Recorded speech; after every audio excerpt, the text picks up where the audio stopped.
Hey all, Ron here from Military Images Magazine with a new episode of Life on the Civil War Research Trail.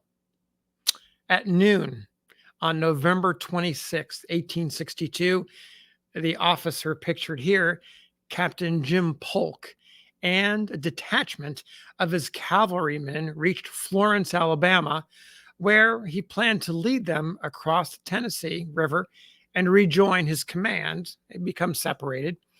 He learned that it was going to be impossible to cross the river until the next day, and the delay was really disappointing to him. To add to his frustration, stable room in Florence was tight and hard to come by, forcing him to split the horses in his command between two locations. Overnight, his troopers lost his prized mare named Skedaddle, along with other horses and mules. It took another day to hunt them and find them and bring them back. The incident sorely tested his patience, and he wrote a letter home to his father saying, "You have no idea how much this thing has troubled me, but I'm living under an evil star." Polk didn't start life that way. He grew up enjoying a life of privilege at Rattle and Snap, a stunning plantation home south of Nashville, Tennessee. His uncle was a West Point educated bishop, Leonidas Polk, a name is known to many of you students of the Civil War. Of course, Leonidas Polk went on to become a Confederate general. Young Jim Polk's second cousin was the 11th president of the United States, James Knox Polk. Young Polk left home in 1858 to attend the University of North Carolina, and that's where he might have first perceived that evil star.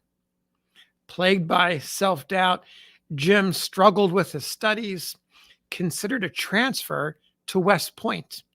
His father objected, arguing, "Not but a small minority of those graduating there ever make useful businessmen, and my great desire is that you shall not only make a good scholar, a gentleman, but a first-rate businessman."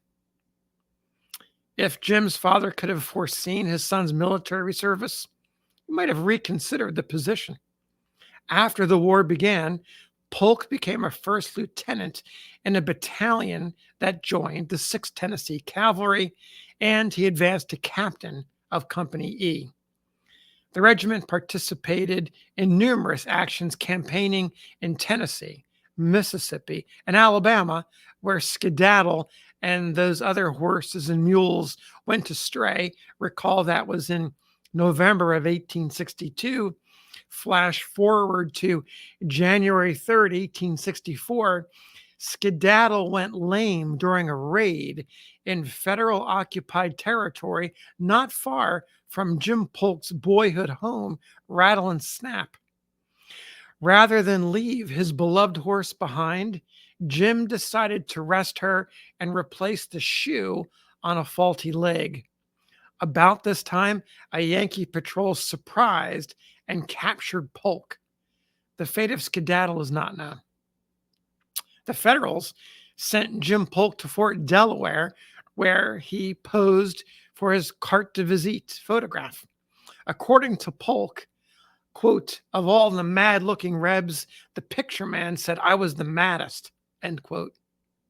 Meanwhile, in Charleston, South Carolina, opposing commanders engaged in a heartless game in which prisoners of war from both sides were used as pawns. Human shields nowadays, we'd think of them as. In June of 1864, Confederate Major General Samuel Jones exposed 50 Federal officers to fire from their own long-range guns. The Yankee commander, Major General John Foster, retaliated. He placed 55 Confederate officers in a similar position, a similar precarious situation. The situation ended after both sides negotiated an exchange. But Jones, the Confederate officer, then put a much larger group of Yankee officers, 600 from overcrowded Southern prison camps, in harm's way. Foster The Union general countered by bringing up a like number of officers from Fort Delaware, including Jim Polk.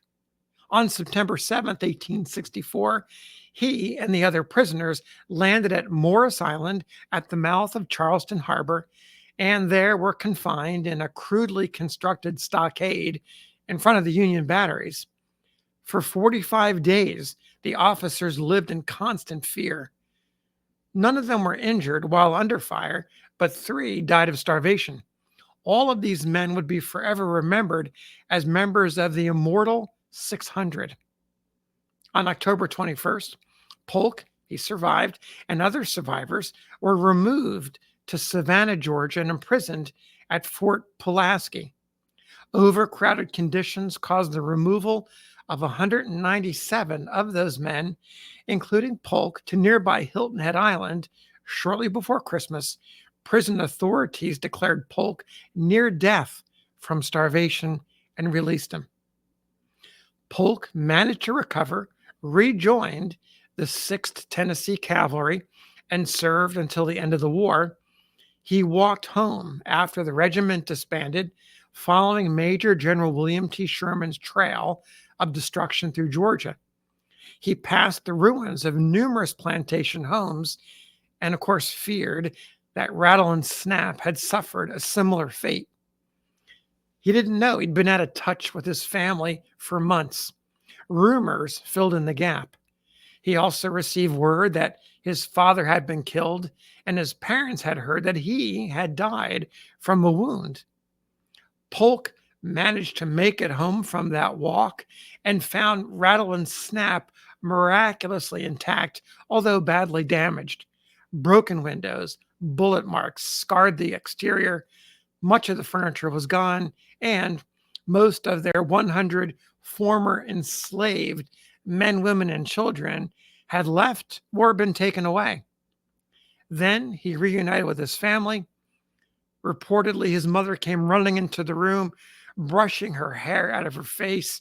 Tears streamed down her cheeks as she embraced Jim, and her hands cautiously checked his face, shoulders, and back for the wounds that she had heard that he had received. His father, although slowed by arthritis, turned out had not been killed. They didn't stay terribly long in the home. The family was forced to sell Rattle and Snap for taxes and food in 1867, 2 years after the war ended. Polk moved to Mississippi and started to be a business person. He tried growing cotton, and that failed. Next, he and one of his brothers relocated to Fort Worth, Texas, became traders there in horses and cattle. Several of Jim's actions there became family legend. He reportedly shot and killed the sheriff of Laredo, allegedly in self-defense. He made horse deals with outlaws Jesse and Frank James and other men of questionable character.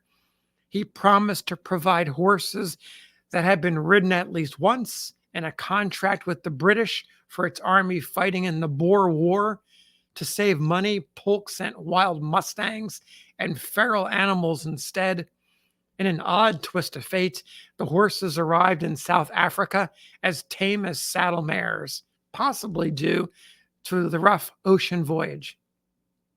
In 1885, Jim married and started a family that grew to include 2 sons. Polk lived a long life, dying at age 84 in 1923. But thanks for listening to the story of Jim Polk of Tennessee, the 6th Tennessee Cavalry, and his illustrious family. We'll see you on the next episode of Life on the Civil War Research Trail.